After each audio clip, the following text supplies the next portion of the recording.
اس کے علاوہ جو بعض اوقات ہم میڈیسن استعمال کرتے ہیں، اسپیشلی جو کویک استعمال کرتے ہیں، ان کو پتہ ہی نہیں ہوتا کہ کون سی میڈیسن آپ نے پریگنیسی میں دینی ہے اور کون سی نہیں دینی. کچھ میڈیسن تو جس طرح ایون بلڈ پریشر کی دوائیاں they are notorious for causing this congenital anomaly. Okay. بعض اوقات ہم یہ جو وارفرین وغیرہ ہے جو اسپیشلی رومیٹک ہارٹ ڈیزیز میں لوگوں کی ویل ریپلیسمنٹ ہو جاتی ہے، تو اس میں پھر یہ بھی ایمبریوجینیسس وغیرہ میں تھوڑا سا افیکٹ کرتی ہے. ٹھیک ہے. تو جو بھی میڈیسن یا جو بھی فیکٹر عوامل جو میں نے بتا دی ہے، وہ جو انٹرا جس میں وہ بچہ بن رہا ہوتا ہے جس کو ایمبریوجینیسس کہتے ہیں، اس میں کسی سٹیج کے اوپر بھی تھوڑا سا بھی اس میں کنٹریبیوٹ کر لے تو یو ہیو دس اناملی. دل کی ساخت میں دل کی ساخت میں جو ڈیولپمنٹ ہے اس میں ٹھیک ہے سیریس قسم کی. اچھا، اب ڈاکٹر صاحب اس کی علامات کیا ہونی چاہیے، کیسے پتہ چلنا چاہیے؟ اور بچے کو تو کارڈیولوجسٹ کے پاس لے جانے کا ہمیں سمجھ نہیں آتا. یہ ہے کہ ایک تو آج کل جو ڈیولپمنٹ اس میں بڑے شہروں میں تو ڈیفینیٹلی ہمارے جو پیڈیاٹرک کارڈیالوجسٹ ہے وہ فیٹل ایکو کرتے ہیں. اور اگر ایک بچے کو کسی کا پی ڈی اے وغیرہ یا دل میں سوراخ کی وجہ سے پتہ چل گیا، تو جو دوسرا بچہ ہوتا ہے نا، اس کے لیے وہ فیملی کو بھی پتہ ہوتا ہے کہ پہلے بچے میں تھا شاید اس میں بھی ہو، تو اس میں بھی وہ کر لیتے ہیں، مطلب پتہ چل سکتا ہے. اس سٹیج پہ تو بتانا کہ ہم کچھ کر سکتے ہیں اس کے لیے وہ نہیں ہے، پاسبل نہیں ہے. ڈیلیوری کے بعد اگر بچہ جس کو ہم جو کہ فیڈ نہیں لیتا، سائنوز ہو جاتا ہے، ہاتھ پاؤں نیلے پڑ جاتے ہیں، فیلئر ٹو تھرائیو ڈیولپ نہیں کرتا، یا ایون پیڈیاٹریشین اس کو سنے تو کسی جگہ پہ کچھ نہ کچھ دل میں ایب نارمل قسم کی آواز آتی ہے جس کو ہم عام زبان میں مرمر کہتے ہیں. تو یہ ساری کی ساری اس کی کنجنٹل اناملی کی. اور کنجنٹل اناملی کچھ اناملی ایسی ہے جو لائف کے ساتھ کمپیٹیبل نہیں ہے. بچہ پیدا ہی ہوتی ہے وفات پا جاتا ہے. کچھ ہے کہ کچھ سال تک 2 سال تک چلتا رہتا ہے، کچھ پھر پتہ چل جاتا ہے، ڈاکٹر انٹروین کرتے ہیں، تو جو لانجیوٹی ہے وہ کسی حد تک بہتر ہو جاتی ہے. ایون کمپلیکس کنجنٹل ہارٹ ڈیزیز میں بھی سرجری ہو جاتی ہے اور لوگ جو ہے نا نارمل جو اسپین ہے وہ پورا کر لیتے ہیں. ٹھیک ہے. اب coming back to the main topic جو کہ آج ہم بات کر رہے ہیں، کہ جسے آپ کہہ رہے ہیں کارڈیو ویسکولر ڈیزیز، کہ ڈاکٹر صاحب یہ کورونری ہارٹ ڈیزیز، یہ اس کی بنیاد کیسے پڑے گی؟ اس کی جو مین وجوہات ہیں نا جس کو ہم کلاسیفائی کرتے ہیں رسک فیکٹر کے حساب سے، پہلا تو ہائپرٹینشن ہے، پھر ڈائبٹیز ہے، پھر فیملی ہسٹری ہے، اسموکنگ ہے، اور کولیسٹرول کا زیادہ ہونا ہے. یہ جو ینگ ایج ہے نا، اس میں انفارچونیٹلی ہمارے حساب سے کافی سارے لوگوں کو ہارٹ اٹیک ہو جاتے ہیں. اس میں یہ ساری کی ساری جو ہمارے پریکٹس میں آتے ہیں، جب بھی ہم پوچھتے ہیں ایکسیس آف اسموکنگ، ٹھیک ہے، اور پلس جو اسٹریس لیول ہے وہ ٹائپ اے پرسنالٹیز ان لوگوں میں بھی یہ والی چیز زیادہ ہوتی ہے. کولیسٹرول جو ہے نا آپ چیک کر لیتے ہیں کہ یار ایل ڈی ایل جو بیڈ کولیسٹرول ہے وہ ان کا 250 200 اسپیشل وہ ایل ڈی ایل جس کی ہم کرتے ہیں کہ یار 70 سے نیچے ہو تو بہتر ہے، وہ اس کا فرام دا ویری بگننگ سے کہ پیدائش کے ساتھ ہی اس بندے کا کولیسٹرول جو ہے وہ چلا رہا تھا 200 یا 350 یا 250، اور وہ 30 سال یا 35 سال تک چلا، تو اس نے ڈیفینیٹلی آرٹری میں کچھ نہ کچھ تنگی کر دینی تھی. ایک گروپ تو ڈاکٹر کے پاس چلا جاتا ہے، اور دوسرا یہ کہ ہم کھیلتے رہتے ہیں، پتہ ہی نہیں چلتا، 1 مارننگ پتہ چل جائے کہ بندے کو ہارٹ اٹیک ہو گیا. ٹھیک ہے. تو اب اس کا مطلب ہے کہ ان تمام رسک فیکٹرز کو ذہن میں ان تمام رسک فیکٹر کو ماڈیفائی کرنا بہت ضروری ہے. اور جن لوگوں میں فیملی ہسٹری ہوتی ہے ان کے لیے ہماری ایڈوائز ڈیفینیٹلی یہ ہوگی کہ بڑا اسٹرکٹ جو ہے نا لائف سٹائل ماڈیفیکیشن پہ نظر رکھیں. وہ کیا life style modification? Life style یہ کہ ہیلدی ایٹنگ، مطلب یہ سموسے پکوڑے وغیرہ، یہ تو میں تو ذاتی طور پہ آپ یقین کریں کہ پکوڑے جو ہے نا روزے میں بھی نہیں کھاتے، وہ تو ہماری ایک سٹائل سی بنی ہوئی ہے. جو فرائیڈ جتنی بھی چیزیں ہیں، باقی ڈرائی فروٹ وغیرہ ہو گئے، ویجیٹیبل ہو گئے، مطلب اتنا فروٹ اللہ کا شکر ہے کہ پاکستان میں اویلیبلٹی تو ہے کہ فائنانس پہ شاید مہنگا ہو لیکن فراوانی ہے. اس پہ یہ جو فاسٹ فوڈ ہے دس اگین، اور باقی جو سیڈنٹری لائف سٹائل ہے اس میں ذرا اپنے لیے بھی تھوڑا سا ٹائم نکالے، 30-35 منٹ 45 منٹ ایکسرسائز کرے. تو یہ ساری چیزیں، ڈیزیز تو آنی ہی آنی ہے، مے بی کہ 60s پہ آ جائے، 70s پہ آ جائے. تو آپ دیکھیں نا کہ یورپین کی جو ایوریج لائف ہے وہ 90 پہ بھی بندہ کھیل رہا ہے، ٹینس بھی کھیل رہا ہے. اور جاگ بھی کر رہا ہے, گاڑی بھی چلا رہا ہے. ہماری جو ہی 60s کراس کر جاتے ہیں تو چلنے پھرنے کے, یا maybe because of some disease وہ اسٹیمنا نہیں رہتا جو کہ ایک کسی بھی ڈیولپ نیشن کا یا یورپین کنٹریز کا ہے. ٹھیک ہے. تو اب جن لوگوں میں یہ مسئلہ پایا جا رہا ہو ڈاکٹر صاحب, کیا وہ ایمرجنسی میجرز ہیں؟ کہتے ہیں کہ اینٹیسڈ کی گولی اینٹیسڈ بالکل آپ نے وجہ فرمایا. اس میں 2-3 چیزیں ہیں جو کہ میں ذکر کروں گا کہ جب بھی آپ کو کوئی تکلیف ہو کسی بھی شکل میں, سانس میں تکلیف ہے یا چلنے پھرنے میں چھاتی پہ بوجھ محسوس ہو گیا, یا کسی کو ان یوزول قسم کی فیلنگ ہے کہ I am not feeling well, اور یہ جو کسی بھی شکل میں چیسٹ پین کا ہونا, یہ ایک وارننگ سائن ہوتا ہے. ٹھیک ہے. اور آپ کو وہ مل جائے نا تو پھر فوراً جو ہے نا اس کو سیریس لینا چاہیے. اور جو اسٹیبلش ڈیزیز ہے نا, جن لوگوں کو اسٹینٹ پڑے ہوئے ہیں یا جن کی انجیوگرافی ہوئی ہے اور جن کو پتہ ہے کہ کارونری آرٹری میں تنگی ہے, ان کو چیسٹ پین شروع ہو گئی تو وہ تو انجیسیڈ لے لیں. یہ والا جو گروپ ہے عام والا کہ 22 سال یا 30 سال کی عمر میں کسی کو ویسے مسل پھول گیا اور انجیسیڈ لے لی, تو انجیسیڈ سے بعض اوقات بلڈ پریشر گرتا ہے, اور ویسے کرتا ہے کہ اگر کھڑا ہوا بندہ لے لے تو پھر وہ گر بھی جاتا ہے. صحیح. تو لیکن بہتر یہ ہے کہ اس کو اگر سیریس پین ہے, سویٹنگ ہو رہی ہے, ڈسپرین کی ایک گولی, ہم گھروں میں بعض اوقات ایڈوائز کرتے ہیں کہ ایک ڈسپرین کی گولی اور ایک اور میڈیسن آتی ہے کلوپیڈوگریل جس کو ہم کہتے ہیں لوپلیٹ کے نام سے یا مختلف نام سے آتی ہے, وہ گھر میں رکھ لے تو فوراً جو ہے نا ایک گولی ڈسپرین اور 4 لوپلیٹ یا 6 لوپلیٹ ہم کھلا دیتے ہیں, تاکہ بلڈ کی جو اگر کوئی چھوٹا موٹا کلٹ بنتا بھی ہے تو وہ بھی کسی حد تک 30-40% اس کے بڑے اچھے رزلٹ ہے. ٹھیک ہے. تو وہ فوراً لے لیں. ٹھیک ہے. لیکن بہتر یہ کہ ECG ہو جاتی ہے, اور پھر اگر رسک فیکٹر اس ایج گروپ میں ہے کہ لو رسک ہے, ماڈریٹ, یا بندہ ہے 50 سال 55 سال عمر ہے, ڈائبیٹک ہے, تو ظاہری بات ہے کہ اس کو سارے کروانے چاہیے. لیکن یہ والا گروپ ہے ہم زیادہ سے زیادہ ECG کر لیتے ہیں, باقی بلڈ کے ٹیسٹ کراتے ہیں, ڈراپ وغیرہ کرو, وہ نیگیٹو ETT کر لے تو دیٹس فائن. ٹھیک ہے. اچھا, اب ڈاکٹر صاحب کہاں پہ ہمیں کیسے اس کو سیریس لینا چاہیے, اور آپ کے خیال میں اینجیوگرافی کیا ہے, اینجیوپلاسٹی کیا ہے, اور کہاں پہ جا کے ہمیں یہ ڈیسیژن؟ سیریس تو میرے خیال میں دل کے مسئلے میں تو یہ پوچھنا کسی سے کہ جی کوئی خطرہ تو نہیں ہے, اس میں تو صاف بات بتا دو کہ وہ کہتے ہیں کہ پل میں تولا پل میں ماشا. اچھا. دل میں تو اس میں سیریس ہی لے, اور مقصد ڈرانا نہیں ہے, مقصد صرف یہ ہے کہ اگر آپ کسی چیز کو سیریس لیتے ہیں تو اس کو ایڈریس کرنا بھی آپ اسی حساب سے کرتے ہیں, اور اس کو آپ کو رزلٹ بھی مل جاتا ہے. مقصد یہ کہ جو مائیوکارڈیم ہے, دل ہے, اس کی پروٹیکشن چاہیے. اینجیوگرافی وغیرہ ڈیفینیٹلی ہم کرتے ہیں, ہماری روٹین ہے.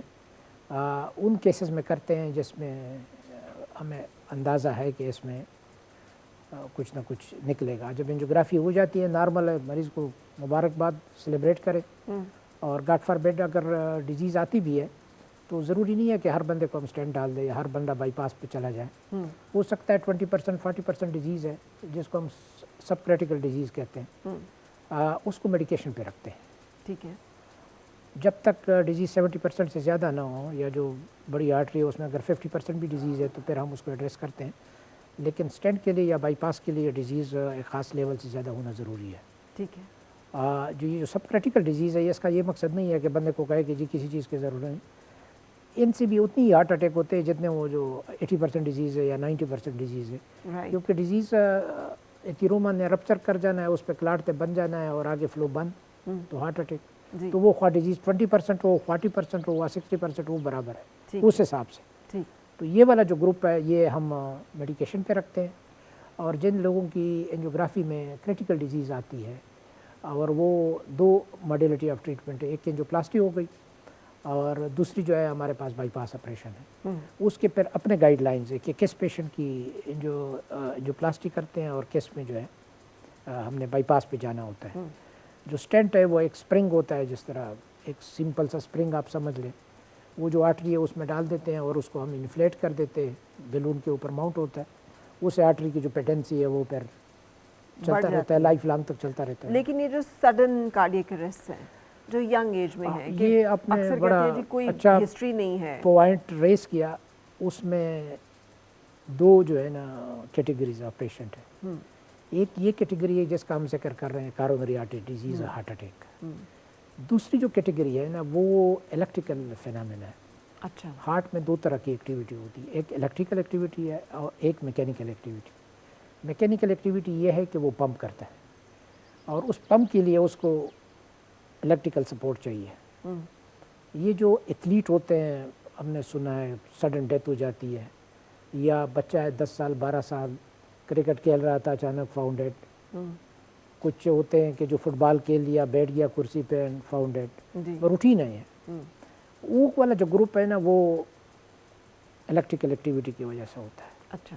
وہ خاص قسم کی ڈیزیزز ہے جس میں چینل آپتیز کہتے ہیں, سوڈیم چینل, پوٹاشیم چینل, یہ مختلف قسم کے کیلشیم چینل, اس میں طرح طرح کے جس میں لانگ کیوٹی ہے, شارٹ کیوٹی ہے, بروگاڈا جو کہ ابھی آئیڈینٹیفائی ہوں گے پوسٹ مارٹم کے بعد پتہ چلا کہ جی, اور کچھ جینیٹیکلی ویریئنٹ ہوتے ہیں. ایک اور ڈیزیز آتی ہے جس کو ہم عام زبان میں حکم کہتے ہیں, اس میں دل کے پٹے اس خاص کیٹیگری میں لوگوں میں بڑے ہو جاتے ہیں. صحیح. اس فیملیز میں پھر سڈن ڈیتھ کے. تو یہ جو سڈن ڈیتھ ہے یہ دونوں سے ہو سکتا ہے. ٹھیک ہے. ایک تو یہ جو چینلاپتی والا گروپ ہے, دوسرا یہ جو ہارٹ اٹیک والا گروپ ہے. ٹھیک ہے. اچھا, اب اس کو کیا ہم فورس ہی کر سکتے ہیں یا اس کو پریونٹ کرنے کے لیے کچھ کر سکتے ہیں, کیونکہ یہ ایک بڑا خوفناک سی بات ہے. یہ اس میں تو ڈیفینیٹلی کیونکہ سوڈیم اور پوٹاشیم لیولز تو ہم چیک ہی نہیں کرتے. ہر انسان جو ایتھلیٹ ہوتے ہیں نا اس کے بارے میں تو ریکمنڈیشن انہوں نے وہ کی ہوئی ہے کہ جو بھی کمپیٹیٹیو سپورٹس ہے اس میں یہ لوگ کرتے ہیں. ٹھیک ہے. ای سی جی کم از کم کرتے ہیں. ای سی جی میں اگر کوئی اب نارملٹی نظر آتی ہے تو پھر وہ آگے اس کو اسی طرح سے انویسٹیگیٹ کرتے ہیں. دوسری جو ہے کیٹیگری کے روٹین میں نارملی جو لوگ او پی ڈی میں جاتے ہیں کسی اور تکلیف کے ساتھ, جب ای سی جی ہو جاتی ہے پتہ چل جائے کہ یار اس میں تو ای سی جی میں چینجز ہے اور وہ مختلف ڈبلیو پی ڈبلیو ہے یا مختلف حکم والی پکچر ہے, یا اس کو پھر ہم انویسٹیگیٹ کرتے ہیں. یا کسی فیملی میں سڈن ڈیتھ ہو جاتی ہے, ایک کی ہو جاتی ہے تو پورا فیملی کو ہم انویسٹیگیٹ کر لیتے ہیں کہ اس طرح کے مسائل کے ساتھ پھر وہ والی نہ ہو. ٹھیک ہے. لیکن اس کے علاوہ کیا کوئی ڈائٹ فیکٹر کچھ اس طرح کی چیزیں؟ اس کا ڈائٹ کے ساتھ کوئی وہ لنک نہیں ہے, لیکن بہتر یہ ہوتا ہے کہ جب ہم ذکر کر رہے ہیں کہ ڈیزیز ہے تو اگر یہ ڈیزیز ہے تو جو دوسری ڈیزیز ہے کارونری آرٹری ڈیزیز, مطلب یہ نہیں ہے کہ کسی بندے کو اگر چینلاپتی ہے کوئی کو اس کو کارونری آرٹری ڈیزیز نہیں ہو سکتی. یہ دونوں ایٹ ون ٹائم بھی ہو سکتے, تو بہتر یہ ہے کہ اپنی لائف سٹائل کو پھر اسی حساب سے وہ مانیٹر کرتے رہیں. تو اب ڈاکٹر صاحب آپ کیا ریکمینڈ کرتے ہیں کہ ہمیں کیا اپنے نارمل جو ٹیسٹ ہیں بلڈ ٹیسٹ وہ کافی ہیں, ہمیں اپنے دل کی صحت کے اوپر نظر رکھنے کے لیے کچھ اور ٹیسٹ بھی ہمیں کروانے اگر تکلیف نہیں ہے نا تو ایک خاص سٹیج پہ تو مطلب کہ ابھی ہر بندے کو ای ٹی ٹی کرانا ہم نے تو ریکمینڈ کیا ہوا ہے کہ یہ جو 35 سال کی گروپ ہے اس پہ ہم کرتے ہیں. ٹھیک ہے. 50 کے بعد پھر چھوڑ دیتے ہیں ای ٹی ٹی وغیرہ. 35 اراؤنڈ ہم ہر سال میں ہم نے وہ کیا ہوا ہے کہ کم از کم ای ٹی ٹی کرا لیں. پتہ چل جاتا ہے کہ ہارٹ ریٹ اگر آپ 140 150 پہ کسی کا پہنچا دیں تو کافی حد تک ہمیں ایک سپورٹ مل جاتی ہے کہ ٹھیک ہے ڈیزیز ہے یا نہیں, کیونکہ ای ٹی ٹی سے ہمیں 60-70% پتہ چل جاتا ہے کہ ٹھیک ہے. لیکن اگر وہ نہیں ہے, تکلیف نہیں ہے تو ٹینشن بھی یہ نہ لے کہ جی مجھے ہارٹ اٹیک نہ ہو جائے, یہ نہ ہو جائے, کیونکہ جو ایونٹس ہے نا اس کا کوئی پتہ نہیں چلتا کہ کس ٹائم جو ہے نا ایونٹ کسی بھی شکل میں ہو. بعض اوقات لوگوں کی بڑی آرٹری بند ہو جاتی ہے, کچھ بھی نہیں ہوتا. بعض اوقات ایک چھوٹی سی ڈائگنل جو ایل ای ڈی کی برانچ ہوتی ہے, ایک چھوٹی سی آرٹری بند ہو جاتی ہے, اس سے بندے کی کیجوالٹی ہو جاتی ہے. لیکن جہاں تک آپ کی اس کا مشورے کا تعلق تھا, بات کا تعلق تھا کہ کون سے ٹیسٹ کروانی چاہیے, کولیسٹرول وغیرہ, شوگر وغیرہ, یہ جو پیرامیٹر ہے یہ ضرور چیک کروا لینی چاہیے. ٹھیک ہے. کسی بھی اسٹیج پہ. بالکل صحیح. اچھا ڈاکٹر صاحب, اس ٹاپک سے جڑی ہوئی کوئی اور ایسی انفارمیشن جو کہ آپ دیکھنے والوں کے ساتھ شیئر کرنا چاہیں تو پلیز. بس دعا یہ کرے کہ اللہ اپنی حفظ و امان میں رکھے اور کام بھی کرے اور اپنی صحت کے اوپر بھی پوری توجہ دے, اور کوئی بھی تکلیف ہو کسی بھی شکل میں, سانس کی شکل میں, چیسٹ پین کی شکل میں, اس کو میری گزارش یہ ہے کہ نگلیکٹ نہ کریں. ڈاکٹر کے پاس کم از کم ایک دفعہ ضرور چلے جائیں, کیونکہ بعض اوقات چیزیں ماسک ہوتی ہے, پتہ نہیں چلتا. اور ECG سے باقی انویسٹیگیشن سے وہ ان ماسک ہو جاتی ہے. ٹھیک ہے. میں صرف ایک مثال دے دوں. اب بعض لوگوں کو چیسٹ پین ہوتا ہے اور ETT بھی بندہ کہتے ہیں. ابھی ہمارے پاس ایک ماڈیلٹی آئی ہے انویسٹیگیشن کی جس کو ہم CT کارونری کہتے ہیں. اسے پتہ چل جاتا ہے کہ آرٹری میں اگر کوئی تنگی ہے وہ بھی نظر آ جاتی ہے. بعض اوقات اس کو ہم کہتے ہیں مسل برج. وہ آرٹری جو ہے نا دل کے گوشت کے اندر سے نکلی ہوتی ہے, تو جب سسٹلی میں دل کنٹریکٹ کرتا ہے تو اس میں اس چیسٹ پین ہو جاتی ہے. تو وہ بھی ایک طرح سے کہ پتہ چل جاتا ہے اس کا. ٹھیک ہے. تو اس کا مطلب ہے کہ چیک اپ کروا لینا چاہیے, چیک اپ روٹین نظر میں انداز نہیں کرنا چاہیے, اور ذرا الرٹ اپنی صحت کے بارے میں ہمیں رہنے کی توجہ دینی چاہیے. بالکل صحیح. بہت بہت شکریہ ڈاکٹر صاحب, تھینک یو ویری مچ. آپ کا بھی بہت بہت شکریہ کہ آپ نے انوائٹ کیا اور اس خاص موضوع کے اوپر ہم نے گفتگو کر لی. بالکل. پروفیسر بریگیڈیئر ڈاکٹر ظہور اسلم خٹک صاحب ہمارے مہمان تھے, اور دل کے امراض کے حوالے سے آج ہم نے بات کی ہے. بریک کے لیے رکیں گے, بریک کے بعد پھر آپ سے ملاقات. اور مل کے گنگنائے ہیں گمشدہ جو خوشیاں.